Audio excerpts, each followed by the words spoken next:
News 18 के साथ interview में अमित शाह ने कांग्रेस के मैनिफेस्टो पर निशाना साधा।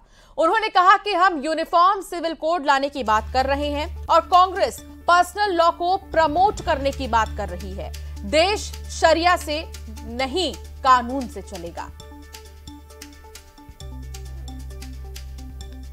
ये कैंपेन की शुरुआत हुई थी पिछले कुछ महीनों से। सरकार इकोनॉमी की बात कर रही थी, डेवलपमेंट की बात कर रही थी। जो चीजें अभी आपने बताई इसकी बात करके जनता के बीच जा रही थी। पहले चरण के बाद ये देखा गया कि थोड़ा ये तुष्टीकरण की ओर मुड़ा, थोड़ा हिंदू मुसलमान हुआ। आप लोगों ने कांग्रेस के मैनिफेस्टो को अटैक किया और कहा, प्रधानमंत्री ने राजस्थान में एक रैली में कहा कि जो है कांग्रेस का मैनिफेस्टो में अर्बन नक्सल की महक है, इसमें माओइस्ट वो ख्याल दिखाई देता है। तो ये कहां से आया? देखिए, हमारा दायित्व है कि हमारे खिलाफ जो चुनाव लड़ रहे हैं इनकी मंशाओं को हम उजागर करें। जी, आप मुझे बताइए, इस जमाने में कोई भी पॉलिटिकल पार्टी पर्सनल लॉस की बात कर सकती है क्या? क्या देश शरिया के आधार पर चलेगा? एक और हम हमारे घोषणा पत्र के अंदर, संकल्प पत्र के अंदर कह रहे हैं कि हम यूनिफॉर्म सिविल कोड लाएंगे। कांग्रेस कह रही है हम पर्सनल लॉ को प्रमोट करेंगे। कांग्रेस पार्टी को जवाब देना चाहिए, बहुत महत्वपूर्ण मुद्दा है। तो इसीलिए आप कह रहे हैं मुस्लिम लीग की छाप है? बिल्कुल मुस्लिम लीग की छाप।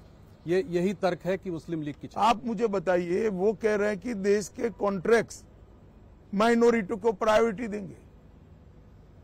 कॉन्ट्रैक्ट्स फर्स्ट लोएस्ट कौन है, पास्ट परफॉर्मेंस क्या है, काम करने की क्षमता है या नहीं है, इसके आधार पर निर्धारित होंगे या कॉन्ट्रैक्टर के धर्म के आधार पर निर्धारित? किस तरह से देश चलाना चाहते हैं? देश की जनता को इसको सोचना पड़ेगा। बहुत समय के बाद देश तुष्टीकरण की राजनीति से नरेंद्र मोदी जी बाहर निकाल कर रहा है। ये फिर से उसी दिशा में ले जा रहे हैं, क्योंकि कांग्रेस जीतने का आत्मविश्वास गंवा चुकी है। 400 पार कैसे होगा साकार? यूपी में जीत को लेकर अमित शाह का क्या है बड़ा दावा? जातीय जनगणना पर क्या बोले गृह मंत्री अमित शाह?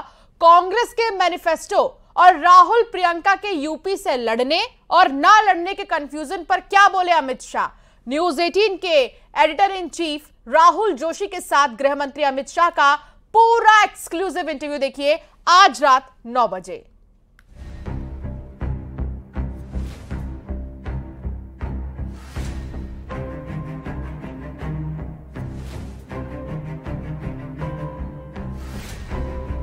चार 400 पार का आपका नारा है, तो क्या गाड़ी पटरी पे है? आप परिणाम के दिन देख लेना, 12:30 बजे के पहले एनडीए 400 पार कर जाएगी। या तो राहुल गांधी ने स्पष्ट करना चाहिए, जीतते हैं तो नए कपड़े पहनकर शपथ ले लेते हैं, हारते हैं तो ईवीएम पर ठीकरा फोड़ते हैं।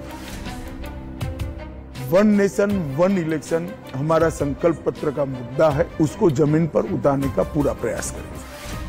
हमारी लोकतांत्रिक पद्धति और हमारा चुनाव दुनिया में सबसे ज्यादा ट्रांसपेरेंट है, सबसे ज्यादा विश्वसनीय है।